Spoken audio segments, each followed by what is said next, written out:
प्रज्ञा में एक आत्मा विद्यमान है, क्योंकि प्रज्ञा किसी भी गति से अधिक गतिशील और इतनी परिशुद्ध है कि वह सब में प्रवेश करती है और वह शाश्वत ज्योति का प्रतिबिंब और सक्रियता का परिशुद्ध दर्पण है। तो हमारा परमेश्वर इतना पवित्र, इतना निष्कलंक, इतना परिशुद्ध, पवित्रता का परिशुद्ध दर्पण, वह ईश्वर, उसमें कोई दाग, कोई कलंक नहीं है। मेरे मित्रों, जब आज हम प्रभु के इस पवित्र वचन को सुनते हैं तो मैं आपको बताना चाहता हूं कि हमें और आपको, हम जिस परमेश्वर की आराधना करते हैं वह पवित्र, निष्कलंक और ज्योति का प्रतिबिंब है और सक्रियता का परिशुद्ध दर्पण है और इतना पवित्र और सब गति से अधिक गतिशील है। तो वो परमेश्वर कितना महान, कितना सर्वशक्तिमान, जिसकी हम आराधना, उनकी महिमा और स्तुति करते हैं। हम बाइबल में देखेंगे, लेवी ग्रंथ में अध्याय 19 और वचन 1 और 2 में लिखा है, परमेश्वर कहता है, इस्राएल के सारी प्रजा से कह दो कि वे पवित्र बने, क्योंकि मैं तुम्हारा ईश्वर पवित्र हूं। पवित्र बनो क्योंकि मैं तुम्हारा प्रभु ईश्वर पवित्र हूं। तो ईश्वर अपने वचन के द्वारा हमें निमंत्रण देता है पवित्र बनने के लिए, शुद्धता का जीवन बिताने के लिए, स्वच्छता का जीवन बिताने के लिए, निष्कलंक जीवन बिताने के लिए, क्योंकि हमारा ईश्वर वो स्वयं पवित्र ईश्वर है। हम बाइबल में देखेंगे, संत पेतरुस के पहले पत्र में अध्याय 2 में और वचन 9 में और 10 में लिखा है, प्रभु कहता है, प्रभु का पवित्र वचन कहता है, आप लोग चुने हुए वंश, राज के यजक वर्ग, पवित्र राष्ट्र एवं ईश्वर की निजी प्रजा हैं, जिसने आपको अंधकार से निकालकर अपनी अलौकिक ज्योति में बुला लाया है। पहले आप प्रजा नहीं थे, अब ईश्वर की प्रजा हैं। Hallelujah, hallelujah. मेरे मित्रों, हम बाइबल में नबियों के द्वारा जो लिखी गई है बातें, जिसमें परमेश्वर अपनी पवित्रता के बारे में बहुत ही सजग और बहुत ही संवेदनशील है। वो परमेश्वर अपनी पवित्रता को कभी धूमिल नहीं करता, अपनी पवित्रता को हमेशा बनाए रखता है। वह परमेश्वर अपनी पवित्रता के प्रति इतना सजग और इतना संवेदनशील है। जब मूसा नबी इस्राएली प्रजा को प्रतिज्ञा देश की ओर ले जा रहा था और जब वे लोग सीन नामक जगह पर पहुंचे, तब इस्राएली प्रजा को बड़ी जोर से प्यास लगी और इस्राएली प्रजा प्यास से व्याकुल होकर उन्होंने मूसा और ईश्वर के विरुद्ध भुनभुनाने लगे, क्योंकि उन्हें पानी नहीं मिल रहा था। तब ईश्वर मूसा से कहता है, डंडा उठा लो और चट्टान के पास में जाओ, साथ में हारून को ले जाओ और इस्राएली की सारी प्रजा को और उनके नेताओं को इकट्ठा करो और चट्टान के पास जाकर चट्टान को डंडे से प्रहार करो और चट्टान तुम्हें पीने के लिए पानी देगा। और मूसा नबी ईश्वर की आज्ञा का पालन करते हुए अपने भाई हारून के साथ चट्टान के पास जाता है और अपने डंडे से चट्टान को 2 बार प्रहार करता है। चट्टान से पानी का फव्वारा फूट पड़ता है और लोग अपनी प्यास बुझाते हैं। पशु, मवेशी, सभी जीव जंतु अपनी प्यास बुझाते हैं, परंतु परमेश्वर मूसा नबी को और हारून को बुलाकर कहता है, तुमने मेरी पवित्रता पर विश्वास नहीं किया और तुमने मुझे मेरी पवित्रता को इस्राएली जनता के सामने उसको निष्ठावान बनने नहीं दिया। तुमने विश्वास नहीं किया। तूने उस चट्टान पर 2 बार प्रहार किया और तुमने मेरी पवित्रता पर तुमने धब्बा लगाया है। इसलिए ईश्वर मूसा नबी से कहता है, तुम मेरी प्रजा इस्राएल को उस देश में नहीं ले जाओगे जिसको मैंने देने का वचन दिया है। देखिए, ईश्वर अपनी पवित्रता के प्रति इतना सजग और इतना निष्ठावान और इतना संवेदनशील है कि वह अपनी पवित्रता को बनाए रखता है।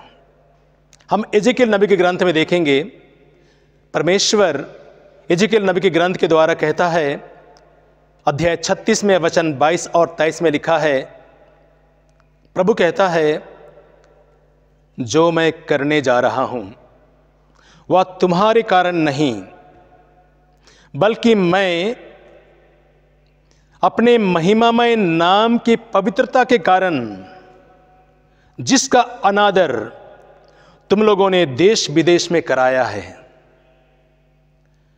मैं अपने महिमामय नाम की पवित्रता प्रमाणित करूंगा।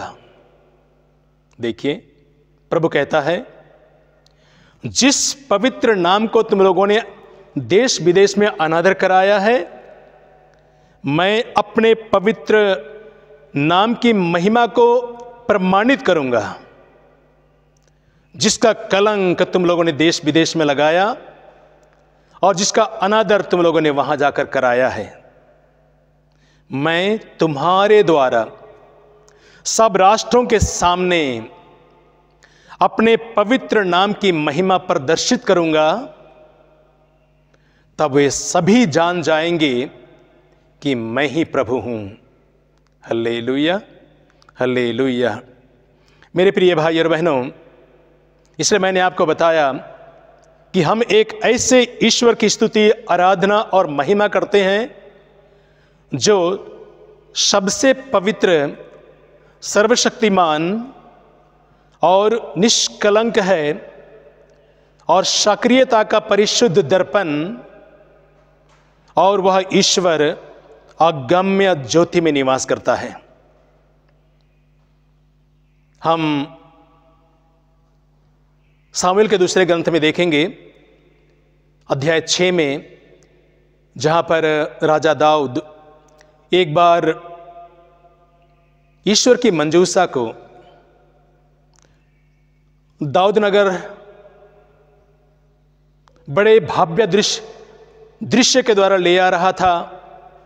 सारी इस्राएली जनता, राजा दाऊद, सेवक सेविकाएं, जब ईश्वर की मंजूसा को दाऊद नगर में लाया जा रहा था, तब ये लोग जयकार करते हुए बड़े उत्साह के साथ नृत्य करते हुए, बड़े समारोह के साथ ईश्वर की मंजूसा को उठाकर दाऊद नगर लाया जा रहा था।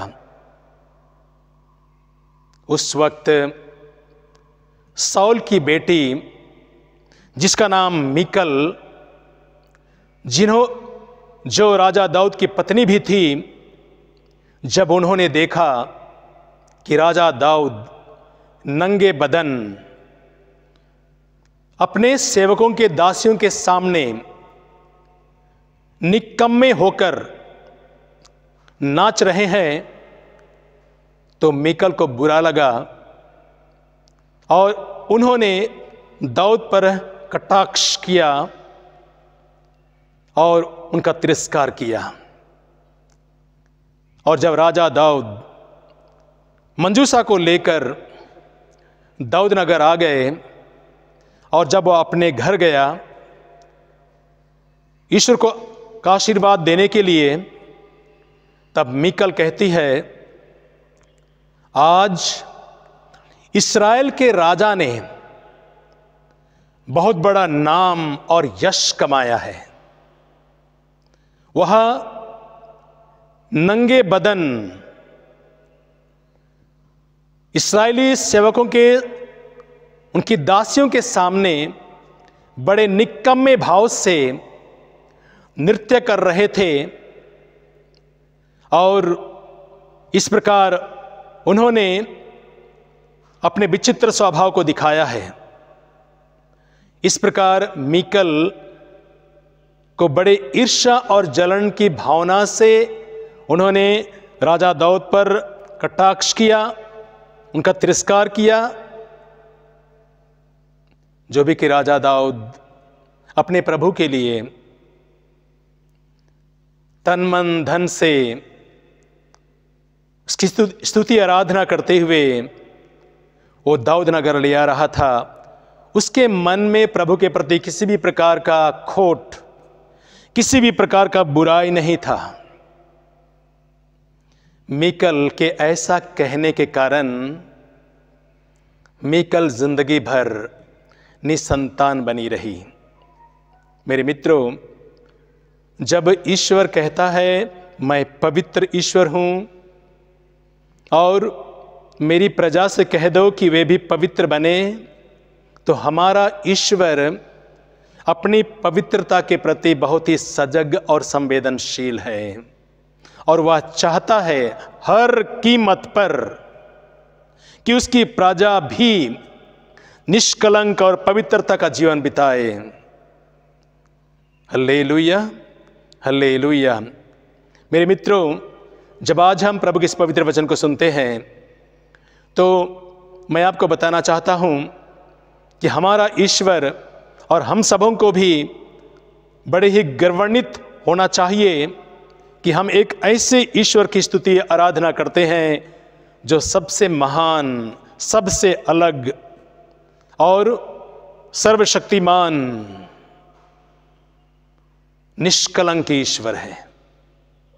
इसलिए ईश्वर एजेकियल नबी के ग्रंथ में अध्याय 36 में और वचन 24 और 25 में कहता है, मैं तुम लोगों पर पवित्र जल छिड़कूंगा और तुम पवित्र हो जाओगे। मैं तुम्हारी सारी अपवित्रता से और देव मूर्तियों के दूषण से शुद्ध कर दूंगा।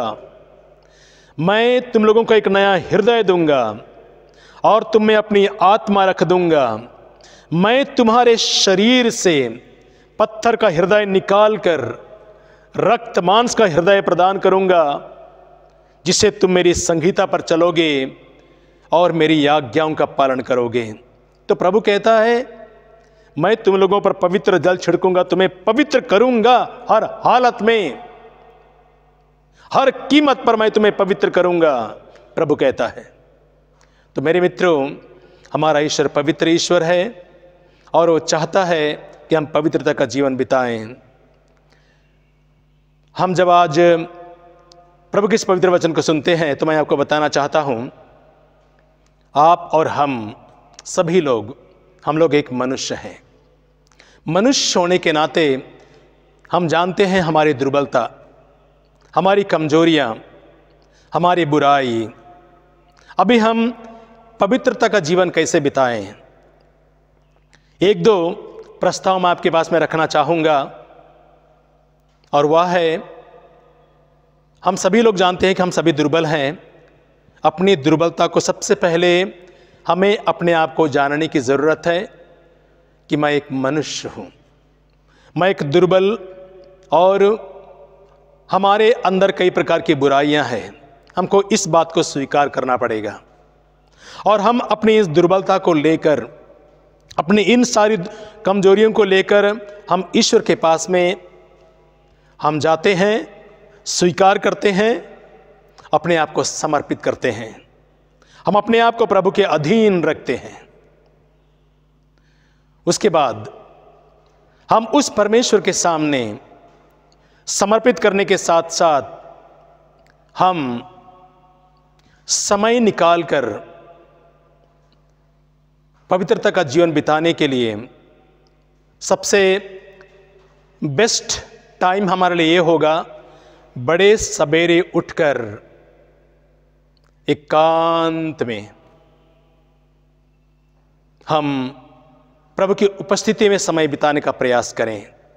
जिस प्रकार प्रभु यीशु, देखेंगे हम लोग संत मार्कुस के सुसमाचार में अध्याय 1 वचन 35 में लिखा है, प्रभु यीशु बड़े सवेरे घर से निकलकर किसी एकांत स्थान में चले गए और एकांत में प्रार्थना करते रहे। वचन लिखा हुआ है, किसी एकांत स्थान में चले गए।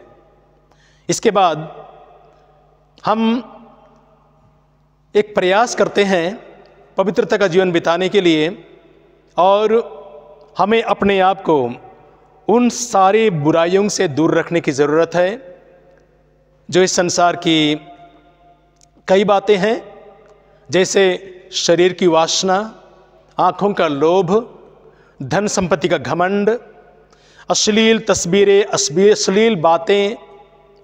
ये सब हमारे मन को प्रलोभन की ओर, बुराई की ओर और हमारी पवित्रता में धब्बा लगाता है। इसलिए संत यूहन्ना के पहले पत्र में अध्याय 2 में और वचन 16 में लिखा है, ये सारी बातें, शरीर की वासना, आँखों का लोभ, धन संपत्ति का घमंड, ये सारी बुराइयां ईश्वर से नहीं बल्कि संसार से आता है। इन सारी बातों को त्याग देने की ज़रूरत है। इसके बाद अपनी पवित्रता को कायम रखने के लिए मेरे मित्रों, हमें अपने इंद्रियों पर लगाम लगाने की ज़रूरत है। हमारे इन सारे इंद्रियों पर, हमारी ज़ुबान पर हमको लगाम लगाने की ज़रूरत है, क्योंकि संत याकूब के पत्र में अध्याय 3 वचन 8 में लिखा है, मनुष्य जीभ को अपने वश में नहीं कर सकता है, इसीलिए वह उसे अपने वश में करने के लिए इन सारी बुराइयों को त्याग दें, क्योंकि यह एक प्राणघातक विष से भरी हुई है। अपनी जुबान को हमको अपने अधिकार में, अपने अधीन में करने की ज़रूरत है। ज़रूर हम अपने उसको वश में नहीं कर पाएंगे, कठिन है हमारे लिए, लेकिन हम एक साधक की तरह अपनी ज़ुबान पर हम लगाम लगाते हैं और अपने आप को प्रभु के लिए अर्पित करते हैं। साथ साथ में हम अपने इंद्रियों को अपने अधिकार में रखने के लिए, जिसको हम देखेंगे संत लूकस के सुसमाचार में अध्याय 11 में लिखा है, प्रभु यीशु कहते हैं, यदि तुम्हारा हाथ तुम्हारे लिए पाप का कारण बनता है तो उसे काट डालो। तुम लूल्हे होकर ईश्वर के राज में प्रवेश करो, लेकिन दोनों हाथों के रहते नरक की ना बुझने वाली आग में ना डाले जाओ। उसी प्रकार यदि तुम्हारा पैर तुम्हारे लिए पाप का कारण बनता है तो काट डालो। यदि तुम्हारा आँख तुम्हारे लिए पाप का कारण बनता है तो उसे निकाल दो। प्रभु यीशु इन वचनों के द्वारा हमें ये कहना चाहते हैं कि हमें अपने सारे इंद्रियों पर, उन पर लगाम लगाने की ज़रूरत है, उनको अपने अधीन में रखने की ज़रूरत है। एक साधक की तरह इन सारी बुराइयों को छोड़ने की ज़रूरत है। Hallelujah, hallelujah, hallelujah. मेरे मित्रों, हम साथ साथ में हमें उस परमेश्वर से एक गहरा रिश्ता बनाने की जरूरत है। हमें गहरा रिश्ता कैसे बनाएं? अपने परमेश्वर से गहरा रिश्ता बनाने के लिए सबसे बेस्ट तरीका है कि हम उस परमेश्वर से हर बात के लिए हम परामर्श करते हैं। कुछ बोलने के आगे, कुछ कार्य को करने के आगे, कुछ डिसीजन लेने के आगे हम परमेश्वर से परामर्श लेते हैं। प्रभु, जो कार्य मैं करने जा रहा हूं, क्या मैं इसे करूं? आप क्या चाहते हैं? इस प्रकार हम ईश्वर से हर बात में एक परामर्श लेते हैं।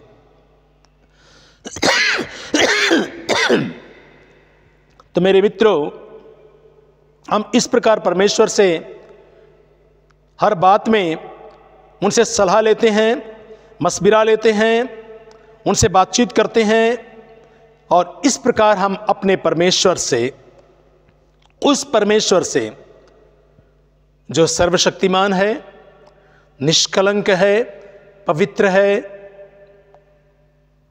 गति से भी अधिक गतिशील, उस परमेश्वर से हम अपनी पवित्रता को बनाए रखने के लिए हम परामर्श लेते हैं।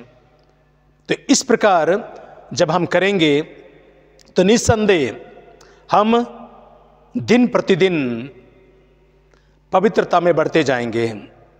ईश्वर हमें आशीष देगा। आपके शरीर को, आपके जीवन को, आपके अंतरात्मा को, आपके अंतरात्मा की दृष्टि को, आपके हर सोच विचार को प्रभु आशीष देगा। और आप भी प्रभु की आशीष को पाने के बाद आप में एक तीव्र इच्छा उत्पन्न होगी एक पवित्रता का जीवन बिताने के लिए।